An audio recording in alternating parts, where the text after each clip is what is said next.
जय माता दी। नवरात्रि पूजन क्यों किया जाता है? तो नवरात्र शब्द जो होता है वो नव संख्यावाचक होने से नवरात्र के दिनों की संख्या 9 तक सीमित होनी चाहिए, लेकिन ऐसा नहीं होता। कुछ देवताओं के 7 दिनों के तो कुछ देवताओं के 9 या फिर 13 दिनों तक के नवरात्रि हो सकते हैं। सामान्यतया कुल देवता और इष्ट देवता का नवरात्र संपन्न करने का कुलाचार है।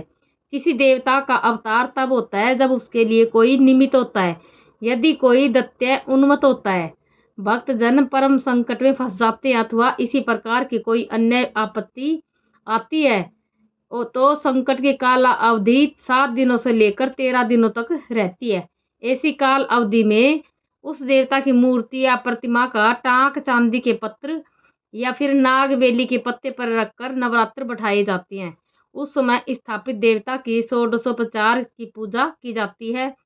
अखंड दीप प्रज्वलन, माला बंधन, देवता के महात्म्य का पठन, उपवास तथा जागरण आदि विविध कार्यक्रम करके अपनी शक्ति और कुल देवता के अनुसार नवरात्र महोत्सव संपन्न किया जाता है।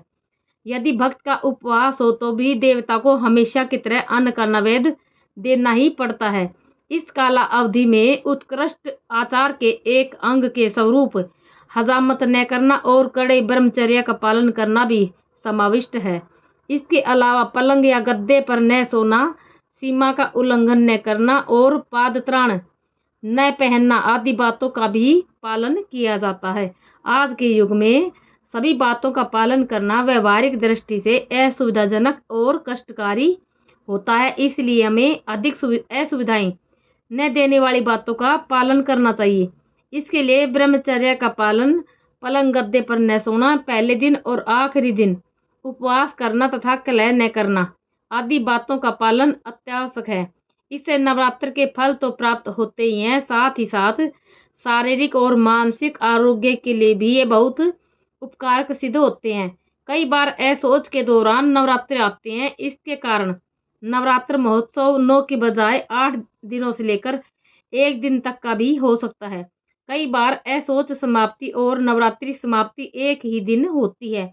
ऐसे समय नवरात्रि स्थापना न करके दूसरे दिन पूजा, अभिषेक और समाराधना करें। कुछ लोग घर के ब्रह्मचारी पुत्र से या उपाध्याय के हाथों नवरात्र की स्थापना करवाते हैं। ऐसे समय दूध और शक्कर का भोग लगाएं, लेकिन घर में पकाए हुए अनाज का भोग न लगाएं।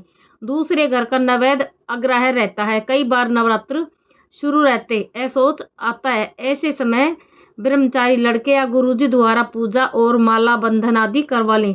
नवरात्र स्थापना भी उनके द्वारा ही करवाएं। पके अन्न का नैवेद्य न दिखाएं। असोच समाप्ति के बाद समाराधना करने में शास्त्र को ऐतराज नहीं रहता। कुछ लोग अल्प ज्ञान के कारण खंडित कुलाचार अगले कुलाचार के समय करते हैं, परंतु यह बात शास्त्र सम्मत नहीं होती।